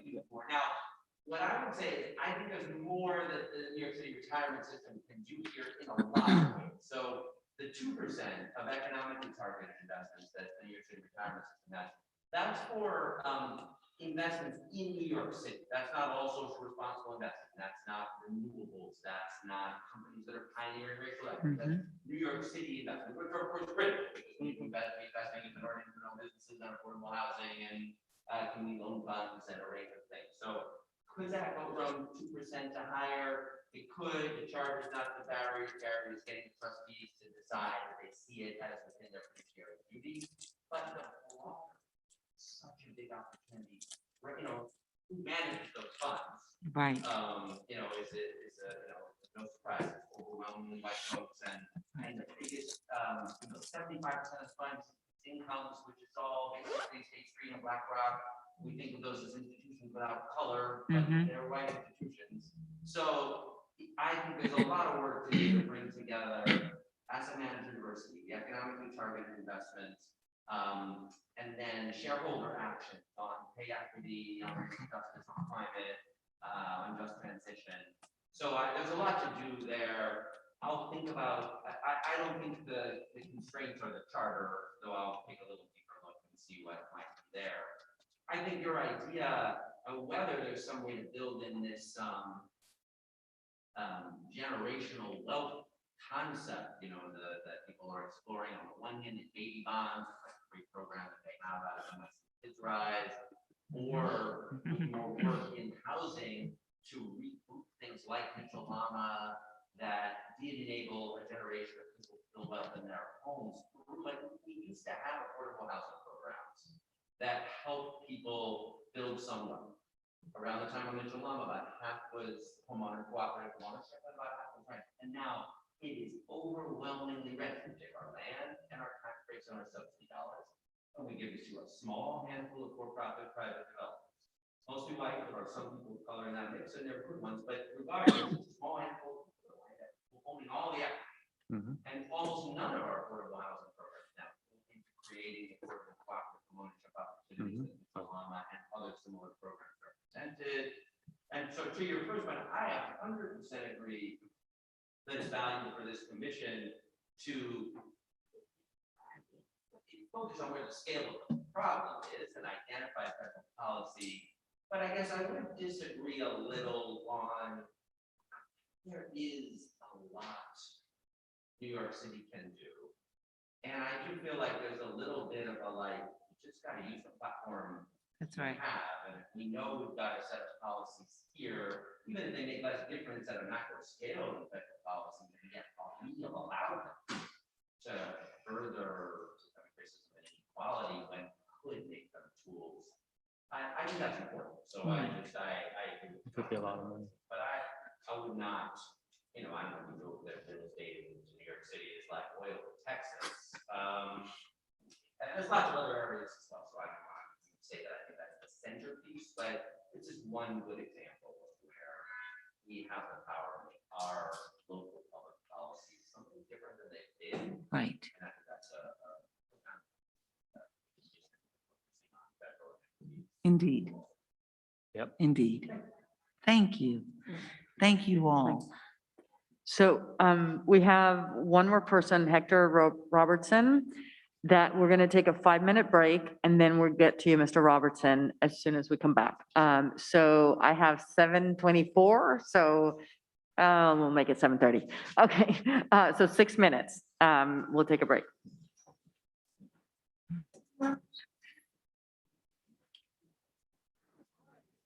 Yeah, it was.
proactive strategies and not just saying, oh, well, there's nothing we can do, they're not here. I asked CUNY, the engineering school is system-wide, to start developing programs where we have gaps. So we can start churning out firms because they're completely disconnected from this whole thing, even though there are 5,000 people at CUNY's engineering school, but completely disconnected from what the city needs and spends money on, et cetera. Wait, hold on. We're good. If all would take their seats so that we can hear from Mr. Robinson and we can proceed and hear from others. Please take your seats.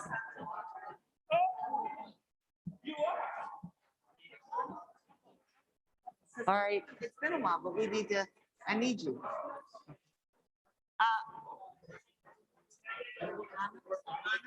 Yeah, right. All right, let's get back in our seats so that we can conclude the night and have give our last speakers their time to speak to the commission. So we have next Hector Robertson.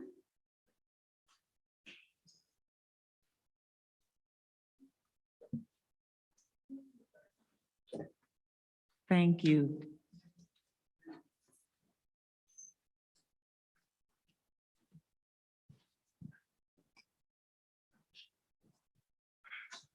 Thank you. Good evening.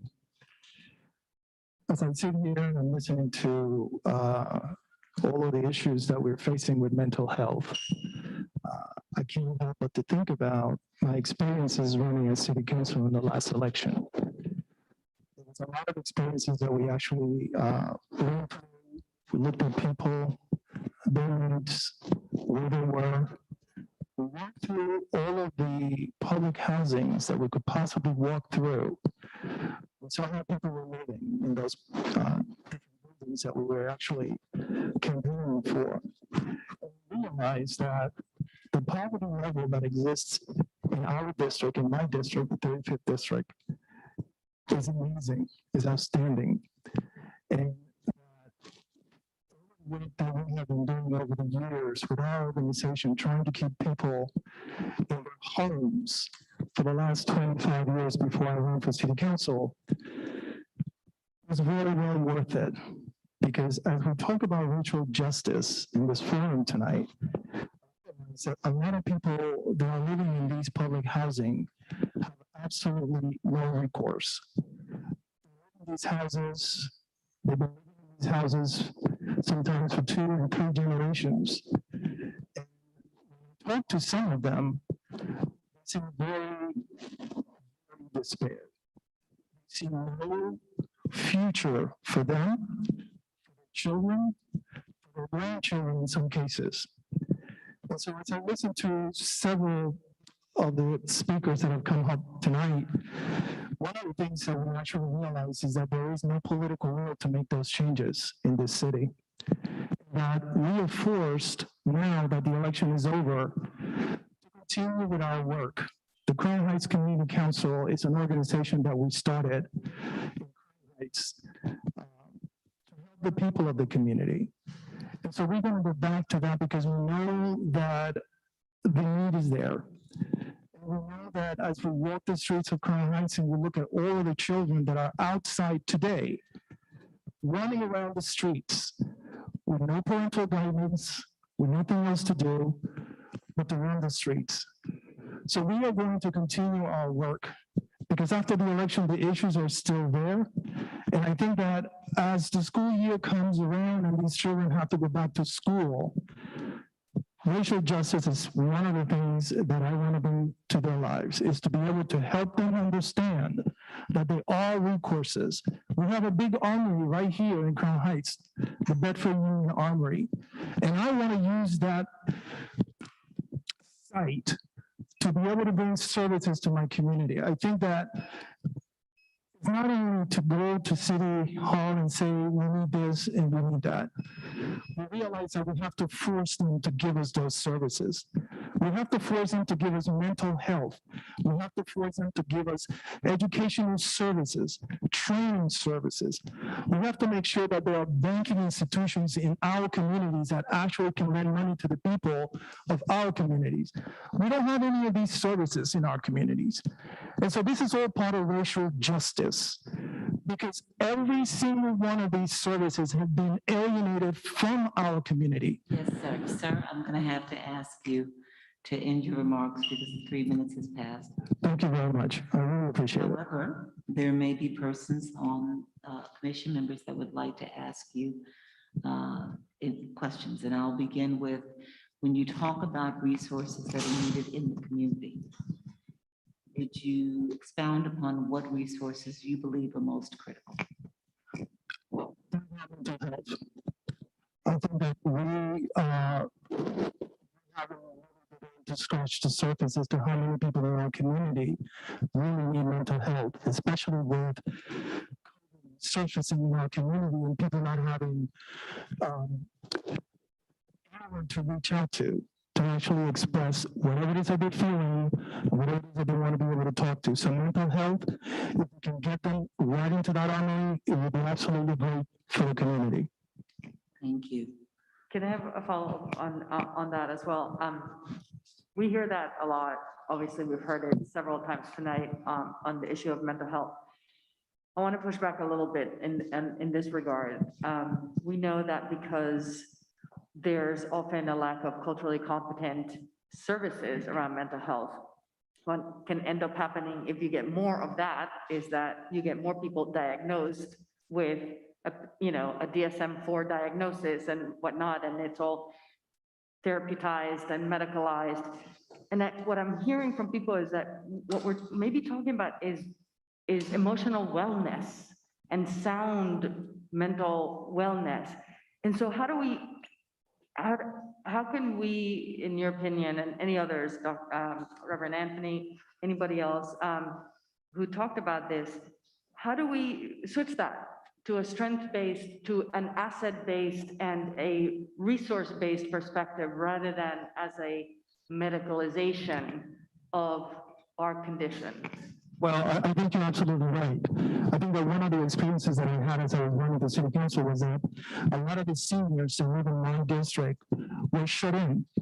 They had nobody to talk to. And so I think that it's something as simple as having someone to either knock on their doors or safely take them somewhere where they can actually talk to someone, express their feelings to someone. Sometimes it's not necessarily medical attention that they need. Sometimes it's just simply verbalizing what exactly they are experiencing. And that can go a long way. And so as we were delivering food and knocking on doors on these senior citizens, they were elated to see somebody, to talk to somebody, to say thank you. And in many cases, they really wouldn't open the door because they were so afraid of COVID. But I think that you're absolutely right. I think that having someone to actually speak with will go a long way for a lot of the folks that actually need somebody to talk to. Thank you. Are there other commission members? Did you want to say something, Dr. Anthony, or Mercedes, I think was the other person who had spoke about it?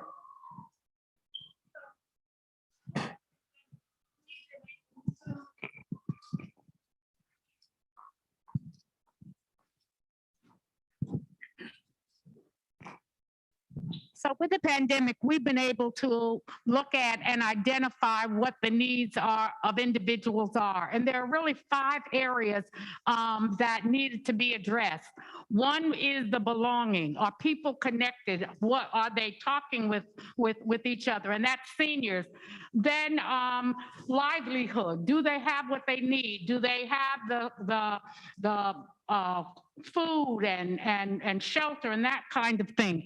The third thing is emotional. Where are they in their stress? Where are they in their anxiety? And then the fourth is safety. Are you in a domestic violence situation? Are you experiencing trauma where you live? And then the last is spiritual, in terms of having people know that God is still God and that he's still in control, and that we have to be able to use the faith that we've had all along in order to connect us to a higher power and to each other. And so during this pandemic, we've been able to look at and identify what are the areas and how do we connect people to the services that they need. Thank you. Thank you. Commissioner Johnson. I just want to note, and I think you already agree, but earlier, Commissioner Hamilton talked about epigenetics. In the mental health field, like any other field, there are power dynamics and there are racial dynamics. And that's what's a little, I think we have to be, as we do in all things, we have to be very careful in how we address it, because stop and frisk and mass incarceration started with Daniel Patrick Moynihan saying Black men were culturally inferior. Then Ed Banfield and James Q. Wilson said, no, they're genetically inferior. And that led to, a lot of bad things for us. And so as I hear each of you saying, we need the community to actually lead and be engaged, and whatever is done has to be culturally relevant and specific. And one might say led, if you agree. I'm just raising that point of caution, because I think we could be pathologized if we don't have power in the system that is going to address our mental issues. Are there? I think that is the main focus, is that we have to make this a community-based effort, unfortunately, and trying to shift some of that responsibility to local government. But if we shift the full responsibility to local government, we're going to be in the same positions that we've been all these years without having those services. And so this is the reason why the Crown Heights Community Council has decided to just go out there, continue to do the work for the community as much as we can, and then systematically just try to roll up every single city agency that we can actually get to work with us to bring those services back into our community. Thank you, Commissioner Favors. Thank you for your comment. I have a comment and then a question. You mentioned services for young people, and I have long been of the opinion, both as a parent of public school children and as an activist who has provided culturally responsive African-centered programming for children, that the vast majority of the programs that are targeted at Black and brown kids are what I call poverty pimping, meaning that if you can teach the girls how to dance, get the boys on the basketball court so they can play ball, that's kind of the standard. And so long as if no one had a fight, it's a good thing, which is a fundamental underserving of our children. Can you speak to the type of quality programming that would actually do more than just sort of maintain this spacious level of substandard childhood that many of our children are forced into? And I'm talking about everything from programs in public schools here in the New York City area to after-school program CDOs who come in and even partner with religious institutions. Can you speak to, in your perspective and as a based on what you've seen, what types of quality controls should be implemented so that whatever services are provided for our children, particularly those services that are funded with city council dollars, with dollars that run through agencies over which our commission may have some input, can you speak to quality measures that could perhaps move us from having just sort of low-level ghettoized daycare for Black and brown children, and actually programs that are going to put them on the path to be the next Katherine Johnsons, the next NASA leaders, the next, whatever, putting them in a better position to fulfill their actual purpose, and not putting them in a position where they're sort of held safe until they are entered into the prison industrial complex. Yeah, it's funny you mentioned that, because I was having that very same conversation with someone this week. And there were several things that were being done in the community, and part of that was a basketball tournament. And the person that I was talking to said, well, why can't we have a chess tournament? Why can't we have a science competition of some sort. And I said that is exactly why we need some of these programs back into our community. Because if we have science programs, math programs, music programs, whether they are in school or outside of the school, is what we want to see. The measure is to actually know whether or not that is a success, is to see where these children end up in a year or 2 years or 3 years based on those programs. But we can't have those measures in place unless we have the programs, right? So I am really in rush to get, if I can't get everything that I want in one shot, I would be happy to getting at least 4 or 5 programs in place, whether it's at the the Bedford-Emory settings or whether it's at the school level. I'm not going to put a lot of stock on the school level because that's a whole different set of battles that we have to really face with the school boards and everything else that goes with that. But I want to see, at least in the community, that the children can go to the armory and get these services, that they're there for them. That if you want to learn a trade, that's there for you. That if you want to go ahead and learn to play chess, to go ahead and have a science program that is going to put you in that school, and that makes school projects so that you can understand how this works. Those are the things that I want to see. Those are the programs that I want to see, because I don't have a lot of stock in the school system, first of all, because I think they have to change the entire curriculum of the school system in this city completely. It's got to be completely burnt to the ground and rebuilt, because our children are not learning anything in school. And like you say, they're just being ghettoized. They're just being put in school. To me, it's a warehouse. Either they graduate or they don't graduate, and if they graduate, they're just socially promoted. And those are the things that we want to change in our community, and we are committed to that. As a follow-up, do you think it would be helpful for us as a commission to consider the same sort of audit structure that we heard about earlier from Councilmember Landers, where we are able to look critically at who is getting contracts with our schools, understanding your position on schooling, who is getting city contracts to provide services through DYCD or other agencies, with an eye towards ensuring that there is a racial justice equity component to ensure that the quality of programming for Black and Brown children will at the very least meet, and I would advocate to exceed the level of minimum standards that we would see in a white community. And I know that you centered your comments on the Brooklyn Bedford Armory, but if you could take a bird's eye view of citywide, we often have these entities called snowcaps, where they're very white in the leadership, and the white snow melts down to the bottom of the mountain and services the people down below. Can you speak to, on a citywide level, if you think it would be helpful for us to have those types of programs or evaluations of these services that our children are forced into, with an eye towards ensuring that they are not going to be ghetto babysat? Well, of course, I think that's a very good idea. I think that is going to go a long way to make sure that not only do we have the right programs in place for these children, but that the providers of those programs really understand the needs of these children. Because think about this, part of our city right now in Black neighborhoods don't have any internet access. And you have to wonder why. In 2021, we have no internet access in East New York, parts of East New York, or Brownsville. Why is that? So those providers have to be educated and understanding why we need to have low-cost internet access for these areas. We don't want the big companies, the big conglomerates there, because they're going to charge people money that they don't have. And so we have to start from the very, very beginning. How do we make sure that those contractors are not only understanding the need of the Black community or the Black children, what exactly programs that we need, but that we actually extending those contracts to those folks?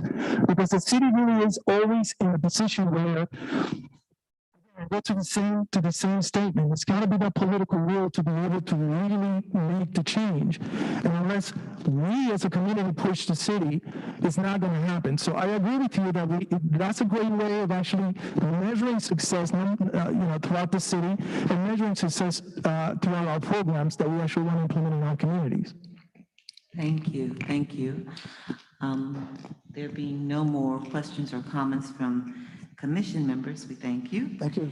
And we have just a few more minutes available to us before we close at the appointed time. So at this particular moment in our meeting, in our conversation, I welcome any person who has not had an opportunity to share, to come forward and to do so, or to sit in your seat, and we'll bring the microphone to you if you'd like to share anything. The floor is open.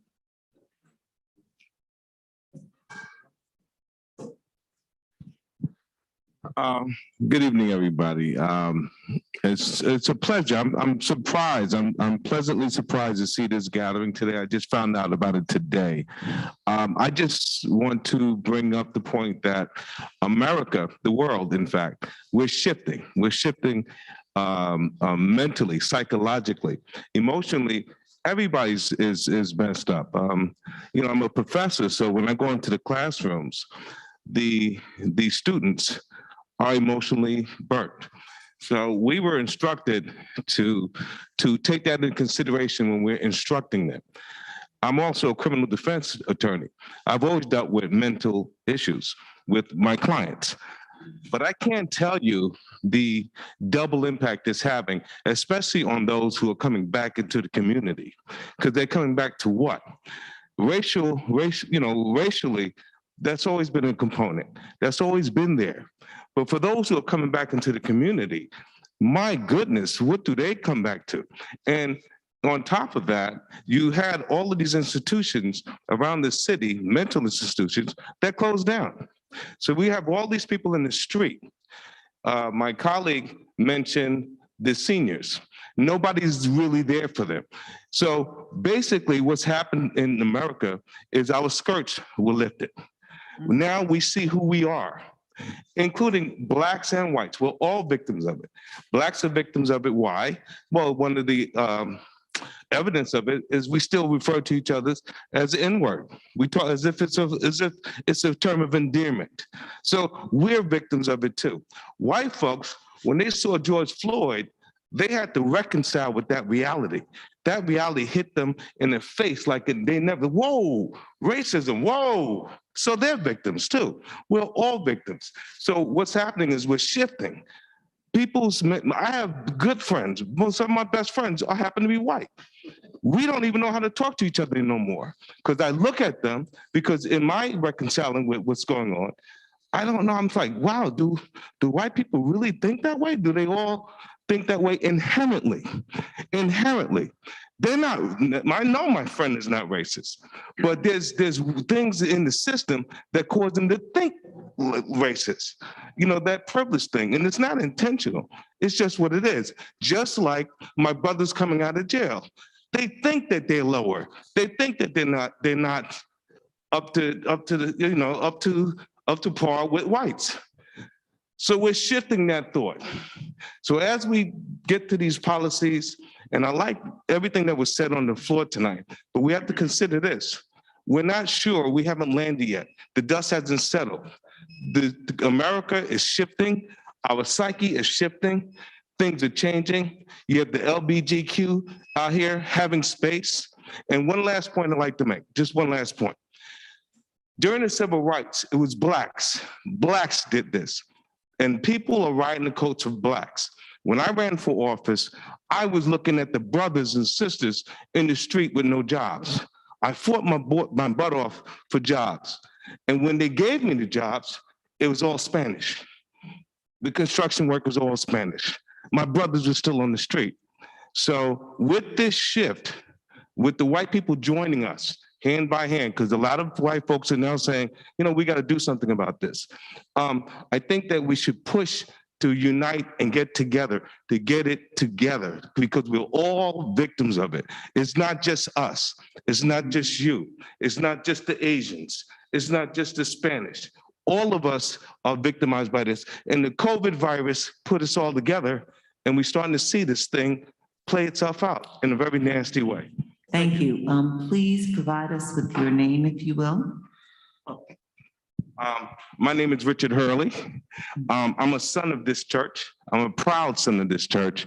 I was basically raised, if you ask me, by Reverend Dr. Jones in this very building. And I learned all my values here. But now I'm a deacon of First Baptist. I'm out in Crown Heights, and and we all of us, I know all of us are going through this. We really don't know what to do. But whatever we do, we got to keep moving forward with this commission. I'm so happy to see you guys here and figure it out together. Together.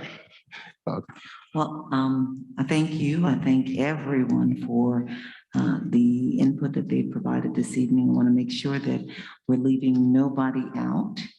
So my eyes are moving through the room to make sure that nobody has been left out. The input that you provided tonight has been extremely helpful and will inform the work of the commission as we move forward and the results that ultimately come about. I do want to say as we close that I thank you, Mr. Hurley, because as we talk about laws, as we talk about policy, changes, to the foundations of this city's constitution, we have to appreciate that there is a value base and there is a belief base that we also have to try to affect a shift in. And so I thank you for your final remarks. You're going to close this out. We didn't know you were closing this out, but we're in church. You're closing us out. So we're going to close on that. We're going to go down on that. That's what they say in church. We're going to go down on that last word. I thank you to everybody. We have some panel meetings that are coming up over the next several days and weeks that you can tune into by going to our website. And I'm going to ask Jimmy or Jackie to just recite the website for everybody. And as she gathers it, do you go to www.nyc.gov/racial justice? /racial justice. You can learn, you can get the calendar there for the upcoming panel discussions. Tomorrow night, we're going to be in Queens at the Queensborough Hall. And you can come out and testify again. You can call your friends and family in any part of the city and have them join us there to share their insights, their thoughts, their reflections, their experiences. Again, thank you all for coming out and just being with us and sharing with us. And thank you to the commission members and the staff.